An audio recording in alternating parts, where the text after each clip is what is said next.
বিসমিল্লাহির রহমানির রহিম। আসসালামু আলাইকুম। জনতার রান্নাঘর থেকে সবাইকে জানাচ্ছি শুভেচ্ছা। আশা করি সবাই ভালো আছেন। আজকে যে রেসিপিটি করব সেটা হচ্ছে ডিমের একটি রেসিপি করব।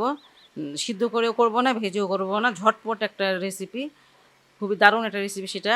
যাই হোক, সেজন্য এখানে আমি বেশ কিছুটা তেল দিয়ে দিয়েছি। তেলটা নিজের পছন্দ মতন দিবেন। আর এখানে আমি এই যে 1 বাটি পেঁয়াজ দিচ্ছি, আর কিউব করে কেটে দিলাম। কিউব করে কেটে দিলে ভালো দেখা যায় এই রান্নায়। এই পেঁয়াজটা একটু হালকা ভেজে নিব।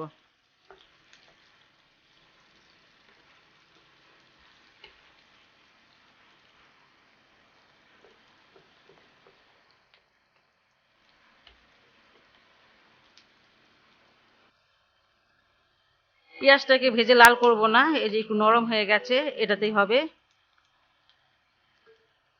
এখানে আমি 1 চামচ দিয়ে দিচ্ছি আদা রসুনের পেস্ট।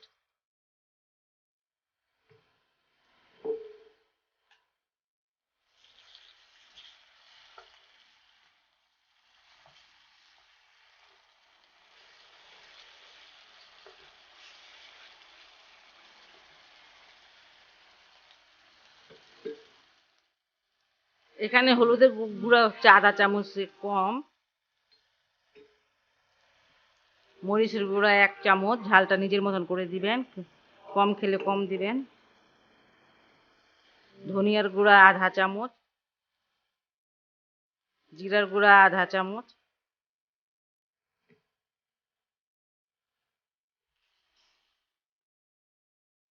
আর একটু পানি দিয়ে দিচ্ছি যাতে পুড়ে না যায় মশলাটা।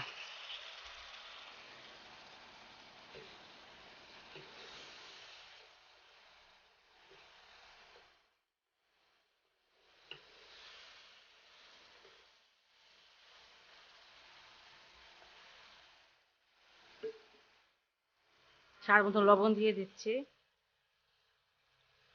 আর এখানে আমি একটা টমেটো নিয়ে নিয়েছি, টমেটোটা ছোটো ছোটো করে পিস করে নিয়েছি, কারণ টমেটোটা আমি একদম গলিয়ে নিব, এই জন্য। একটা বড় সাইজের টমেটো আছে এখানে, আপনার থাকলে দিবেন, আর আপনার যদি থাকে টমেটোটা দিবেন, আর যদি না থাকে তাহলে দেওয়ার দরকার নেই।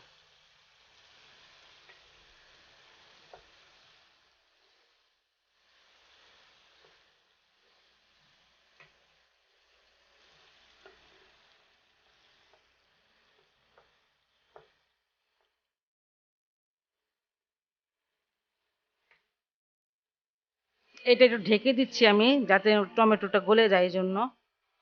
5 মিনিট আমি এটাকে ভালো করে কষিয়ে নিয়েছি। আর এইভাবে কষাতে হবে যাতে টমেটোটা গলে যায়। খুব ভালো করে কষাতে হবে, কারণ এই তরকারিটা অনেকক্ষণ রান্না করব না, এই জন্য ঝটপট করব তো। আর ঝটপটি হয় এটা, এই জন্য মশলাটা খুব ভালো করে আগে থেকে কষিয়ে নেব, যাতে মানে মশলা যাতে কোনো গন্ধ না আসে, ঠিক আছে।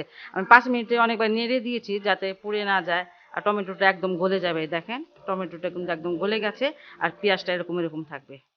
যাই হোক, এটা আমার কষানো হয়ে গেছে, 5 মিনিট ধরে কষাবেন কিন্তু। আর এবার পানি দিয়ে দেবো কিছুটা।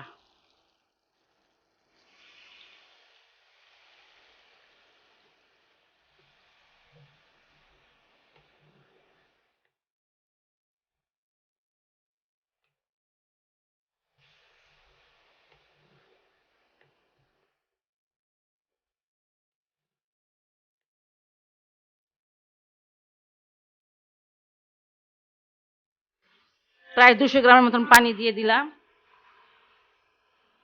আর একটু ঢেকে দিব বলক আসা পর্যন্ত।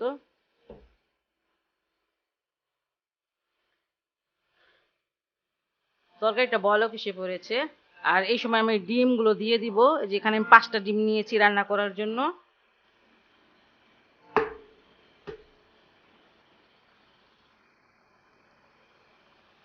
এই যেভাবে ভেঙে ভেঙে 5টা ডিম দিয়ে দিব। এই সময় আঁচটা একটু কমিয়ে রাখবেন।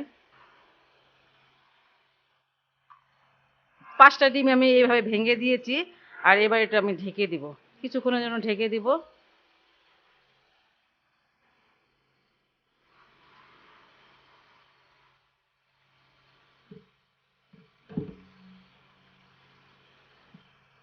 প্রত্যেকটা ডিমের দেখেন কুসুমগুলো ঢেকে গেছে।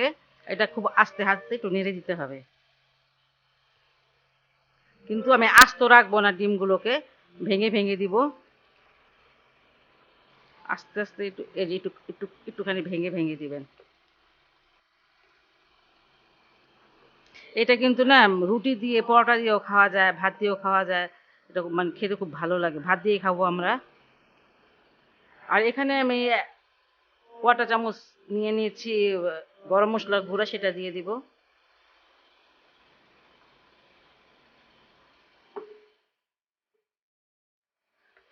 গরম মসলাটা একটু মিশিয়ে দিই।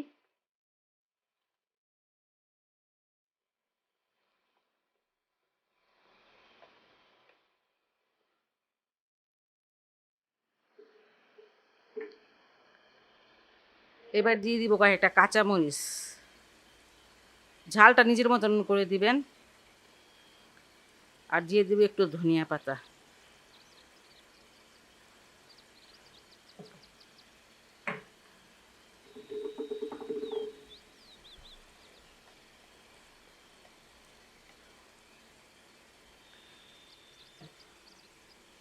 দুই মিনিটের মতো এখন আমি ঢেকে রাখবো এটা। খুব মজার একটি রেসিপি। ডিম হয়তো এইভাবে সিদ্ধ করে রান্না করে খাই, কিন্তু এটা খেতে অসাধারণ একটা মজা। আপনারা এইভাবে বাসায় ট্রাই করবেন। আর যদি আমার এই রেসিপিটা আপনাদের ভালো লাগে তাহলে অবশ্যই অবশ্যই আমার চ্যানেলকে লাইক, কমেন্ট, সাবস্ক্রাইব করুন। সবাই ভালো থাকুন, সুস্থ থাকুন, নিরাপদে থাকুন, এই দোয়া করি। আল্লাহ হাফেজ।